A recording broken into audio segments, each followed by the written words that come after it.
தொடர்ந்து திராவிட முன்னேற்ற கழக ஆட்சியில் பெண்களுக்கு பாதுகாப்பு இல்லை, சிறுமிகளுக்கு பாதுகாப்பு இல்லை, பாலியல் வன்கொடுமை சர்வசாதாரணம் நடக்கின்றது.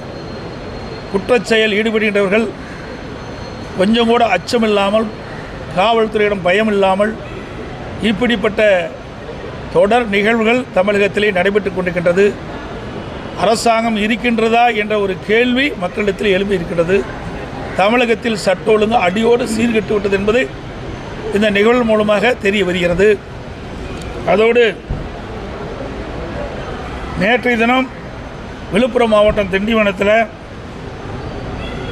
ஒரு மாணவனும் மாணவியும் காதலித்து அவர்கள் அந்த பகுதியிலே இருந்து கொண்டிருந்த பொழுது காவலர்கள் அவளை விசாரித்து அந்த மாணவனை அனுப்பி வைத்துவிட்டு அந்த மாணவியை பாலியல் வன்கொடுமை செய்திருக்கின்றார்கள். இன்றைக்கு காவல்துறை மக்களுக்கு பாதுகாப்பு அளிக்க வேண்டும். அதுக்கு மாறாக இப்படிப்பட்ட பாலியல் வன்கொடுமை ஈடுபடுவது மிக மிக கொடூரமான செயல். இந்த ஆட்சியில் பெண்களுக்கு பாதுகாப்பு இல்லை என்பது தெல்ல தெளிவாக தெரிகின்றது.